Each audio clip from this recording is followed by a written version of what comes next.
ustedes.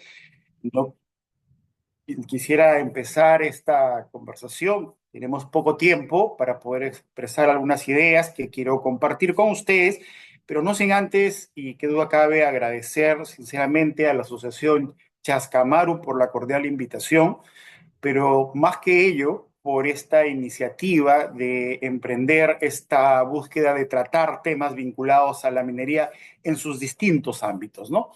Y eso es, creo, un tema muy importante, sobre todo para un país minero como el nuestro. Dicho lo cual, y teniendo el acotado tiempo, y creo adecuado para poder transmitir ideas que en todo caso, si hubiera otra ocasión y siempre a disposición de la asociación para poder discutirlas.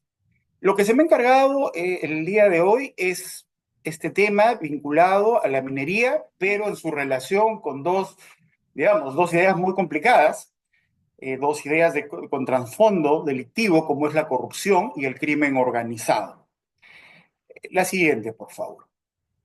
Cuando nosotros se nos viene a la cabeza la idea de la relación entre la minería y el derecho penal en general, ya que estos dos temas, corrupción y crimen organizado, están vinculados al listado de ilícitos que incorpora nuestro Código Penal. Entonces, si bien este listado lo enfocamos directamente o hacemos una asociación con minería, lo que se nos viene a la cabeza básicamente es dos conceptos, o dos ideas, o dos relaciones.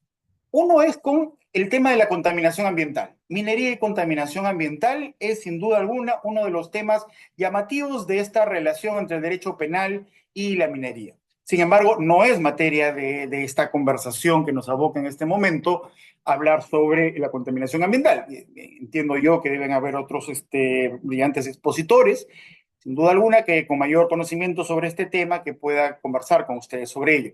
Pero el otro tema, vinculado hacia las actividades ilícitas de carácter penal, obviamente las actividades ilícitas no solamente son penales, pero cuando hablamos de actividades ilícitas de carácter penal o de contenido penal, si quisiéramos verlo de esta perspectiva, no solamente nos enfocamos en el tema de contaminación ambiental como un delito ambiental, sino inmediatamente nos surge en la cabeza la idea de la minería ilegal. No es ocasión también de esta conversación tratar acerca de los elementos de la minería ilegal como ilícito penal, no como fenómeno económico, no como fenómeno sociológico, ¿no? Sino ni tampoco como fenómeno penal, sino simple y llanamente voy a hacer referencia porque este concepto de minería relacionada con derecho penal, surge la idea de minería ilegal, justamente nos va a llevar a estos dos tópicos. No quiero decir que no haya prácticas corruptas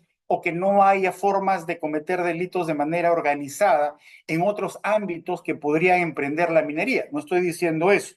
Pero lo que sí estoy diciendo es que comúnmente dentro del sentido común, nosotros inmediatamente vinculamos a la idea de minería ilegal, a estas dos ideas. ¿Qué hay detrás de esto? Organizaciones criminales. ¿Qué hay detrás de esto? Prácticas corruptivas. ¿Cierto? Entonces, fíjense, ese es más o menos el derrotero. ¿Cómo es que llegamos a esta relación que es el tema que se nos ha encomendado abordar? ¿No es cierto? La minería, su relación con el derecho penal y en base a dos hitos punitivos referidos al crimen organizado y a la corrupción. La siguiente, por favor. Miren, vamos primero a entendernos con relación a dónde encontramos esta imbricación entre minería y crimen organizado. Luego veremos la relación con la corrupción y veremos que no son elementos distanciados o disasociados, todo lo contrario. Uno es una forma o un ejercicio o una práctica de otra, pero eso lo conversamos más adelante. No podemos entrar a entender la relación entre minería y crimen organizado a través de digamos, intermedio o interlocutor que es la minería ilegal, si no entendemos finalmente qué se entiende, por lo menos desde la perspectiva penal, qué cosa es la organización criminal. ¿Sí? En nuestro país la organización criminal ha sido elevada a la calidad de delito. ¿Sí? Esto lo vamos a ver en un segundo.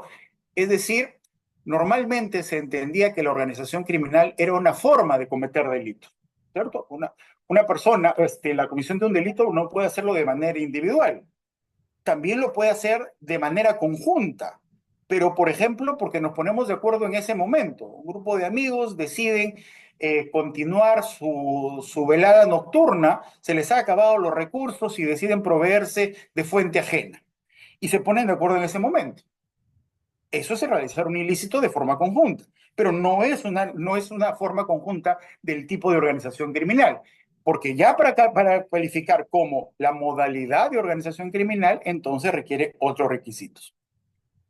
Sin embargo, en nuestro país se decidió o se tomó la opción normativa, ya desde la modificación del Código Penal, claro que bajo no el nombre de crimen organizado de organización criminal, sino de asociación ilícita, de entender que la sola pertenencia a una de estas asociaciones, a una de estas organizaciones, ya era delito, sin necesidad de que esta asociación, este gremio delictivo, cometiera algún ilícito. Es decir, el derecho penal decidió que cometer un delito en una forma organizada, bajo determinadas características, generaba un aumento de la lesividad de la conducta. ¿No es cierto? Claro, es distinto pues que una persona ataque a otra que una organización criminal ataque a otra. Entonces decidió ahí adelantar la esfera de protección del derecho penal. Dijo, no, no vamos a esperar a que se cometa un delito. La sola pertenencia a esa organización criminal, aunque nunca hayas hecho nada, nada ilícito, digamos, adicional en esa organización criminal, ya sola esa pertenencia a esta organización te convierte en un delincuente. ¿Delincuente de qué? De organización criminal. Entonces, delito, fíjense ustedes, que adelanta muchísimo la punibilidad de la conducta. No necesitas cometer delito, basta que seas miembro de la organización para que ya seas delincuente, tildado como tal. Y veremos algunos aspectos ahí para relacionarlos con el tema minero. Entonces, esto nos lleva, dentro de esto que estamos conversando, de que es delito solamente pertenecer a la organización criminal, sin necesidad de cometer un delito adicional, a la conceptualización que ha tenido el Código Penal respecto de esta conducta.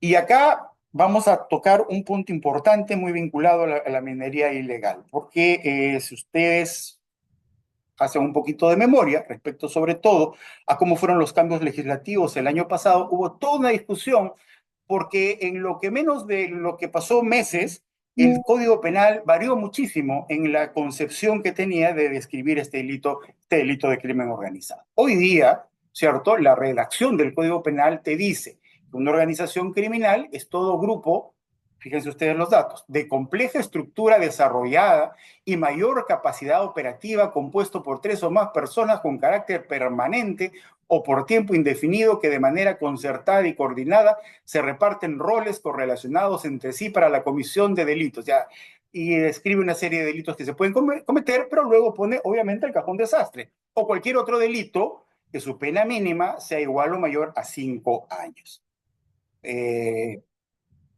Y ahí te dice cuál es la pena para ello, ¿no? Entonces, y siempre adicionalmente le pone una finalidad, es decir, no hay organizaciones criminales si no es con una finalidad, y la finalidad siempre de una organización criminal es el fin lucrativo.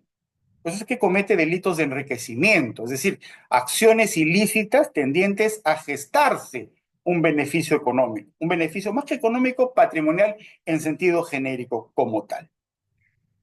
La siguiente, por favor, que nos va a permitir describir todo lo que acabamos de leer, que parecía redactado en forma poética, ¿no es cierto? Vamos a poder disgregar para saber cuándo estamos frente a una organización criminal. Y luego veremos cómo esto se vincula a la actividad minera. Lo primero que tenemos que tener en consideración, el primer elemento es el elemento organizativo. Toda organización criminal, ¿cierto? Toda asociación que tiene estas características tiene un elemento organizativo. ¿Qué significa eso? No puede estar compuesto por una persona, ni por dos, es tres o más. O sea, hay una pluralidad de sujetos que congloban o que confluyen para esta actividad ilícita. Segundo, no solamente que confluyen, sino que se organizan, se estructuran. Por eso es que muchas veces se dice que la organización criminal es la forma empresarial de cometer delitos, porque suelen copiar, en alguna u otra manera, sobre todo las más sofisticadas, las estructuras empresariales. Por eso se llaman empresas delictivas también, la forma de llamarlas, además del fin de lucro. Entonces, se juntan las personas, se estructuran, se establecen jerarquías, niveles de mando y lo más importante, se distribuyen funciones. O sea, hay especialidad al interior de. Y esto también, por cierto, nos va a llevar a entender que muchas organizaciones criminales terminan siendo especializándose en determinadas actividades ilícitas, ¿ya? Y muchas veces utilizan o contratan los servicios de otras organizaciones criminales o de otras personas. Supongamos, es un ejemplo, una suposición, es una organización criminal dedicada a cometer hurtos o robos, dependiendo de la modalidad, de bancos, ¿no? Pero bajo la idea antigua de que en la caja fuerte del banco se quedan guardados los bienes, los ahorros de los clientes, ¿no? Sabemos que eso no es así. Hay camiones recaudadores que se llevan los fondos hacia otras unidades de seguridad, pero digamos, tengamos la idea antigua de que en la caja fuerte, ¿no? Tal cual el viejo oeste, ahí están los fondos. Entonces, es una organización criminal que se dedica a robar bancos, pero necesita, dentro de su organización, no tiene justamente una persona especialista en abrir determinada caja fuerte que por su antigüedad no se tienen pues los manuales para su utilización. Entonces necesitan los servicios de un tercero que es experto en ello. Este servicio que le presta en el tercero no convierte a esta persona en parte de la organización criminal, porque no es parte de la estructura, si se dan cuenta. Lo único que ha pasado es que se ha tercerizado el servicio, tal cual una empresa, ¿sí? Pero el hecho de que ustedes requieran el servicio de un adicional no convierte a este adicional en parte de la organización criminal. Igual que cuando una persona contrata a una organización criminal dedicada al sicariato, a matar personas, ¿no? Lo contrata justamente para acabar con la vida de otra, no hace este contratante una parte de la organización criminal, no forma parte de la jerarquía, está más bien contratando los servicios delictivos de esta organización. Entonces, el elemento importante tiene que tener organización, tiene que tener estructura, tiene que tener jerarquía y división de funciones. El segundo elemento, y este elemento lo encuentran incluso en la legislación supranacional, es el elemento temporal. No es una confluencia de voluntades de un momento o para realizar una acción determinada. No, se juntan y estructuran este conglomerado complejo justamente para perpetuarse en el tiempo. Es para un proyecto sin fin. ¿Sí? Puede terminar en el camino, pueden desistirse ya de continuar con la actividad, ya se enriquecieron lo suficiente y quieren ya gozar de sus réditos delictivos, si queremos verlo de esta manera. Sí, pero la intención al momento de formarlo no era para un acto concreto, era en el tiempo. Por eso siempre se dice que tiene vocación de perpetuidad la organización. Por eso es que la ley nos habla de permanencia, de estabilidad. Un elemento adicional en este elemento temporal es su adaptabilidad. Son organizaciones que tienen tal nivel de estructura que si los tiempos cambian, pueden adaptarse automáticamente con su estructura compleja a cometer otro tipo de delitos. Pónganse ustedes a pensar más o menos, esto se refleja claramente en estas organizaciones criminales de los años 50, inicio de los 60 en Estados Unidos, ¿no? Que eran, bueno, lo que vemos siempre en la televisión, ¿no? Las mafias que surgieron y brotaron con el control de la comercialización del alcohol, luego se liberaliza, como que ya no hay ciertas actividades que realizar o la forma como lo realizaban, y de repente vienen las pugnas con la gente joven que ya ve en las drogas y en los estupefacientes una manera distinta de utilizar la organización criminal para cometer otro tipo de delitos. Y la organización debe tener tal capacidad de adaptarse a las nuevas modas delictivas, por llamarlo de alguna manera. Un tercer elemento es el elemento subjetivo y teleológico. Y eso lo conversábamos hace un minuto, ¿no es cierto? Estas organizaciones no se juntan, ¿sí?, para cometer delitos por cometerlos, es decir, simplemente por dañar a un tercero, por maldad, por utilizar una palabra coloquial. No, ellos siempre van a perseguir una finalidad de enriquecimiento. ¿Por qué forman parte de la organización? Forman parte de la organización porque están buscando lucrar, obviamente a costa del patrimonio ajeno, ¿sí? Con distintas modalidades. Y como fíjense ustedes, si ustedes juntan esta modalidad, yo estoy acá para enriquecerme y yo estoy acá para el enriquecimiento no es del día de la noche a la mañana y por lo tanto tengo que tener una estabilidad en el tiempo como parte de, entonces esto va generando, que duda cabe, lo que se llama la identidad.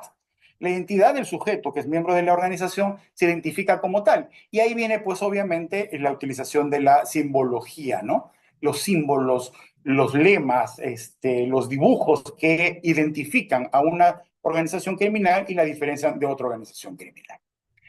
Un cuarto elemento, que esto ya es más bien un concepto que trasciende un tema sociológico, sino ya esto es un tema legal, es que obviamente la reacción del derecho frente a la comisión de delitos a través de organizaciones criminales tiene que ser de una entidad importante. Y al ser de una entidad importante, entonces no puede ser utilizado, se aplican y se incorporan una serie de mecanismos que generen que la justicia sea más eficiente, ¿no? Interceptaciones telefónicas, seguimientos, personal encubierto, y una serie de medidas de investigación, por hablar de las medidas de investigación, ¿no es cierto? En consecuencia, digamos, esto es una vacuna de alto poder y por lo tanto no puede ser aplicado a cualquier delito. O sea, yo no voy a investigar un hurto simple a través de los mecanismos que tengo establecidos para investigar a una organización criminal. Por eso es que la calificación de organización criminal no es para cualquier asociación delictiva, sino que solamente aquellas que cometen delitos muy graves. Y los delitos muy graves lo entiende el Código Penal como aquellos que en su mínimo legal, o sea, lo mínimo que te pueden dar de cárcel si te condenan es 5 años. Y ahí entienden como delito, así lo entienden como un delito grave. Finalmente, y este es un tema que justamente nos va a unir y enlazar con el último tema de nuestra conversación, es el hecho de qué hacen estas actividades, o sea, cómo realizan o cómo consiguen estructurar y alcanzar esa finalidad lucrativa. Y utilizan una serie de prácticas que podemos resumirlas en uso de la violencia, uso de la coacción, uso de prácticas corruptas. Entonces entendamos que el tema de la corrupción y el crimen organizado están íntimamente vinculadas porque la corrupción es una de las típicas formas de actuación de las organizaciones criminales. ¿Mm? Para dar un ejemplo, ¿no? Muchas veces, y como un poquito adelantándonos al criterio, cuando obviamente ya ustedes darán una revisión global del tema de la minería ilegal, entiendo yo, con el maestro Diego San Martín, que tocará este tema, pero si ustedes se percatan, ¿no es cierto? Y cuando hablamos de minería ilegal y hablamos en todos los segmentos de la cadena de valor, entonces, claro, hay un acopio de, digamos, a ver, para tomar un ejemplo, de oro ilegal y que es o de cargamento de contenido áureo ilegal y que está siendo trasladado para su beneficio. Y entonces, y se pueden, como lo que le llaman gusanos, es decir, una serie un convoy de trailers o de volquetes que están llevando esta, esta carga. La pregunta es, ¿y que a nadie se da cuenta? O sea, no estamos hablando de que están subrepticiamente entrando por los bosques, por los páramos, por lugares desolados, ¿cierto? Y entonces en esa línea de ideas, y nadie se dio cuenta, no pasan por controles, no pasan por zonas urbanas, nadie los detiene, nadie dijo nada. Entonces, claro, entonces surge la idea de que obviamente en el camino tienen que conseguirse lo que denominaremos, por llamarlo eufemísticamente, sus salvoconductos, prácticas corruptivas. Probablemente.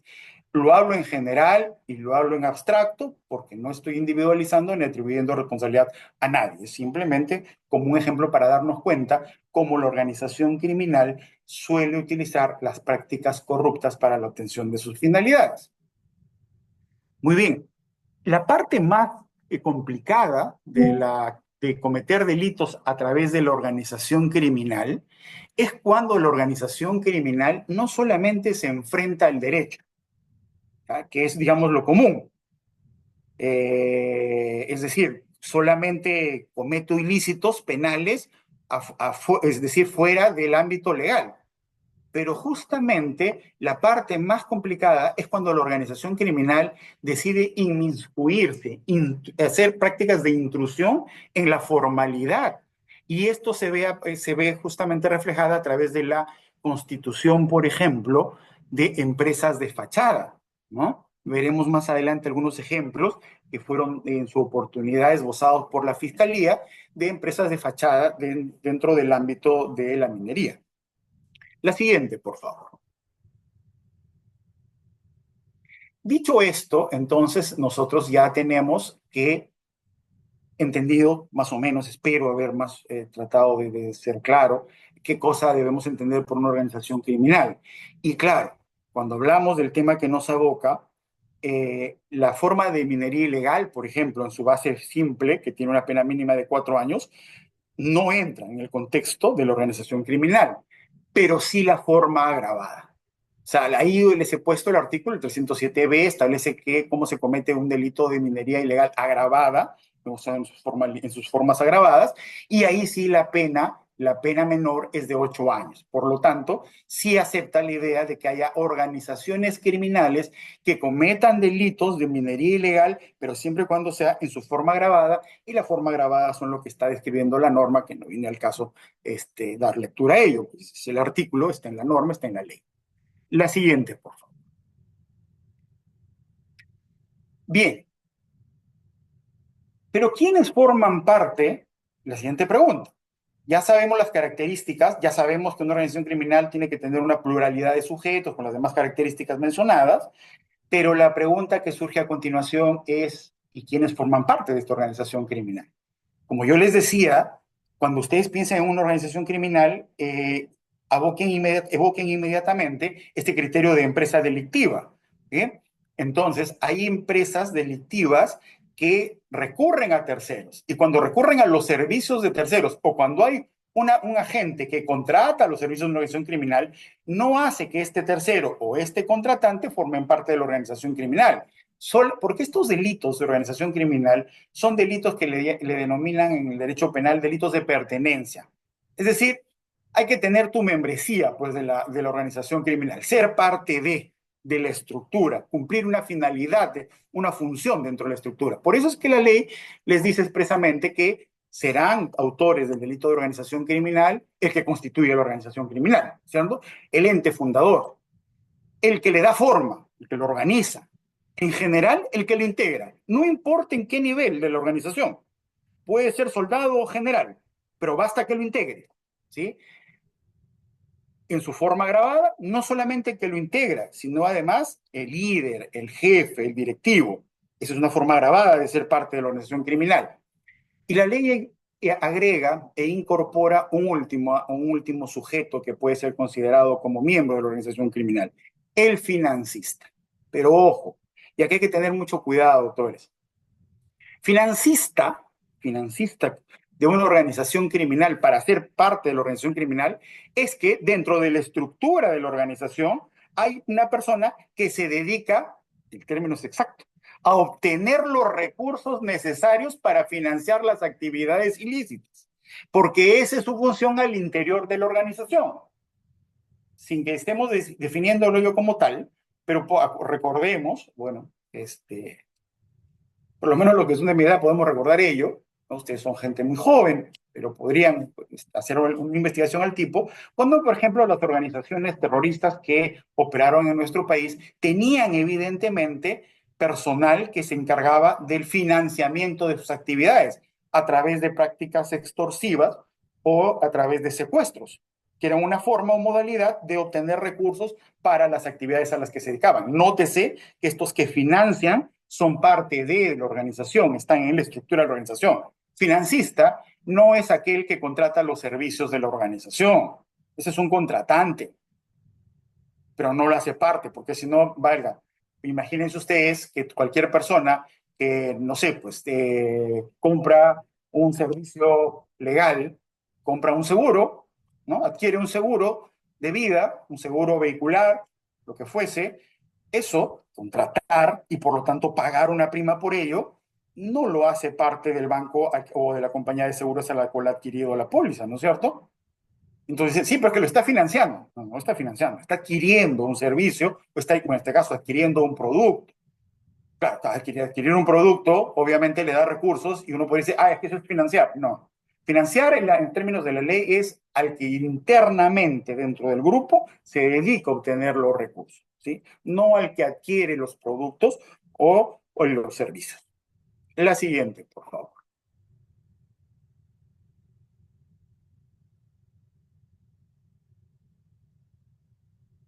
Muy bien. Acá hay un tema importante, fíjense ustedes, que está muy, muy, muy vinculado al tema de la minería y el crimen organizado. El texto que acabamos de revisar, que es el texto vigente de qué se considera hoy día una organización criminal, justo tuvo un antecedente, que fue que cuestionadísimo, ¿no? Fue cuestionadísimo porque sostenía sobre todo la anterior, por favor, sí, la que teníamos en la vista.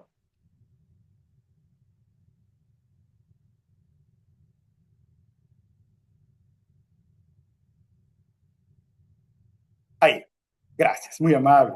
Entonces, este texto fue muy cuestionado, sobre todo por el Ministerio Público, por las fiscalías especializadas en crimen organizado, porque decían que ponía unos hitos demasiado altos y que ya iba a ser imposible o casi difícil perseguir o calificar a un colectivo delictivo como organización criminal. Porque fíjense, y esto, ¿por qué lo voy a relacionar con la minería ilegal? Y con la minería en general. Porque dicen, tenía más o menos los mismos requisitos que hemos revisado, pero le agregaba una finalidad. ¿Se acuerdan que hoy día la única finalidad que tiene la organización criminal es la de enriquecimiento? Pero en este texto anterior, que duró 2 meses y algo más, no duró más que eso porque la presión de la opinión pública fue de tal magnitud que finalmente el Congreso lo tuvo que derogar y modificar. Pero ¿qué había ocurrido en este interín? En este interín se había agregado una finalidad adicional, y que era todo lo que ya sabemos de la organización criminal, pero con la finalidad, decía la norma, de obtener directa o indirectamente el control de la cadena de valor de una economía o mercado ilegal para obtener un beneficio económico. O sea, fíjense, ya no solamente es que nos juntamos para cometer delitos graves, sino que además lo hacemos con la finalidad de controlar toda la cadena de valor de la determinada actividad ilegal de la que se trata. Esto evidentemente generaba dificultades en su aplicación, porque la siguiente diapositiva, por favor, porque ¿qué hubiera significado eso en términos de minería ilegal, por ejemplo?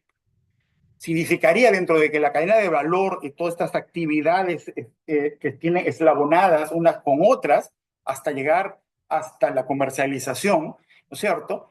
Hay una serie de actividades que podríamos juntarlas en tres conjuntos de actividades, ¿no? De extracción, las de beneficio y las de comercialización. Pero las tres que tienen sus subactividades, todo eso es la cadena de valor. Entonces, para hacer crimen organizado, resultaba que esta organización criminal no solamente le bastaba cometer delitos, sino que su finalidad era la de dominar, controlar toda la cadena de valor. Imagínense lo complicado que es eso, y no sé si en el Perú existe una organización criminal de ese tipo. Cuando ustedes a pensar en tráfico ilícito de drogas, es decir, tendría que dominar desde el momento de la cosecha o desde la siembra, la cosecha, el acopio, el traslado, ¿no es cierto? Y luego de la transformación, obviamente, entre la hoja de coca, por si vamos a hablar de esa droga, hasta finalmente su puesta en puerto y su exportación. Entonces, una organización que controle todo, cuando lo que existe ya desde un criterio de economía empresarial es más bien la segmentación del mercado. Por eso es que lo puse como un hito para darnos cuenta lo difícil que hubiera sido mantener esta norma en una especie de control de la criminalidad organizada, porque implicaba el control de toda esta cadena de valor. Así que eso fue modificado, y eso significa el día de hoy que una organización criminal vinculada a temas mineros puede cometer ilícitos graves, ¿sí? Como la minería ilegal agravada, tanto realizando actividades en la parte de extracción o en la parte de beneficio o en la parte de comercialización, en dos de ellas, en tres de ellas, en lo que fuese. Ya no necesita estar en las tres, presente en las tres, ya no, cualquiera de ellas. Muy bien. Normalmente normalmente se entiende en la etapa que ya está en la comercialización, que es en la etapa del acopio, ¿no? Muy bien. La siguiente, por favor. Muy bien. Acá entonces, con esto, le prometo que sí, estamos terminando, no quiero extenderme demasiado. Entonces, estas organizaciones criminales, como les decía, en su fase superficial, originaria, común, ¿no? Lo que hacen es realizar actividades contra la ley, abierta y marcadamente contra la ley. Es lo que vemos, por ejemplo, en las noticias que nos llegan de Patás, por ejemplo, ¿no? Son actividades contra la ley. Y ahí podemos hablar, pues, desde supuestos de usurpación de concesiones mineras, que implican la invasión de las concesiones o los terrenos de las concesiones, ¿no es cierto? El robo o el hurto de los minerales, el robo o hurto de maquinarias, de vehículos, de producción en general, que puede ser o en la unidad minera o puede ser incluso cuando se está produciendo el cargamento en ruta. Pero nótese que todas estas son actividades manifiestamente contra la ley, que se hacen de manera organizada. Por eso es que tienen capacidad, y destaca la ley, capacidad operativa. O sea, no es fácil, se pongan ustedes a pensar, estas actividades ilícitas de invadir una unidad minera, ¿no es cierto? Y apropiarse del mineral, por decir alguna de las cosas, y enfrentarse a, o incluso destruir torres de alta tensión, implica tener una capacidad operativa muy grande. No lo hace cualquier delincuente, ni delincuentes que trabajan en forma individual, sino implica ya una especialización con una distribución de funciones específicas. Pero no quedan ahí todas estas actividades. Estas actividades que se hacen a través de la organización criminal implica también la extorsión a mineras. Y yo he conocido casos en los cuales, ¿no es cierto?, se invadían los terrenos de las unidades mineras, y en muchas de las veces estas invasiones coincidían con, por decir, actividades donde se iban a utilizar explosivos, ¿no? Entonces, ¿para qué? Para evitar que se haga la explosión. Pero no porque la explosión generara algún daño ambiental o cosas por el estilo, sino porque sabían perfectamente el costo que genera la programación de una actividad de explosión. Entonces, cuando invaden y se ponen cerca y por lo tanto, entre comillas, ponen en riesgo su vida, se suspende la actividad con el costo que eso significa. Entonces, imagínense que esta es una práctica cotidiana, los costos que los sobrecostes que eso va a significar para la producción minera. Entonces, eso es una forma, por ejemplo, no directa, pero sí indirecta de extorsionar, porque están buscando algo, ¿no? También es una posibilidad de actividad. Y estas formas extorsivas, no solamente que vienen con actos de coacción, no solamente es contra la empresa minera en estricto sentido y sus directivos, sino contra sus trabajadores, sus colaboradores o incluso las empresas de proveedores, ¿no? Esto es cuando la organización criminal decide actuar contra la ley. Pero, y esta es la parte más difícil, la siguiente diapositiva, por favor,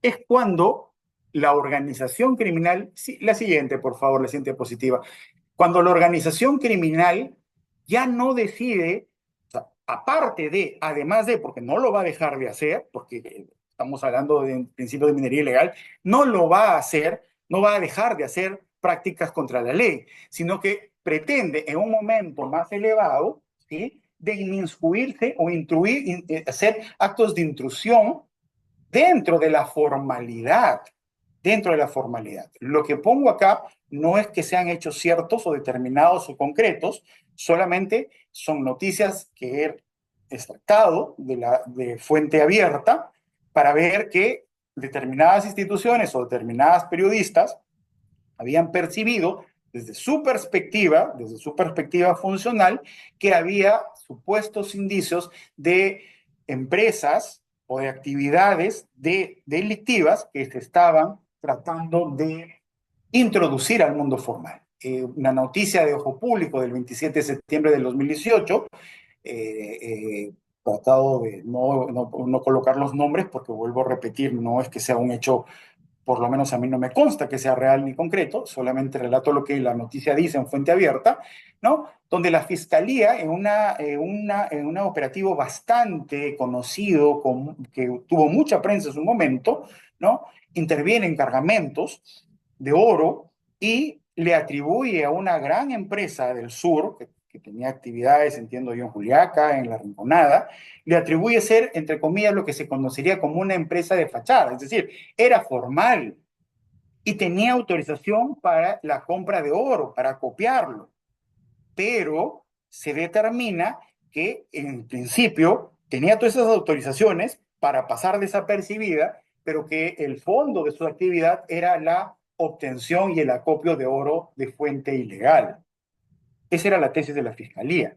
Pero nótese cómo para ejecutar este plan, esta actividad ilícita, según reitero la tesis de la fiscalía, toma la formalidad, se inmiscuye en la formalidad para dar esta apariencia de legalidad.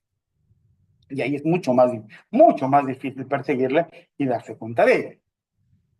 Otra noticia, esta vez de fuente Huayca, fuente también digital, una noticia del 27 de noviembre del año 2024, donde da cuenta y dice, la noticia dice así, o sea, ese es el titular que colocó: Congreso censura a Rómulo Mucho, exministro de Minas, con lobby de mineras informales e ilegales. ¿No es cierto? El tiempo del plazo esto de la reinfo.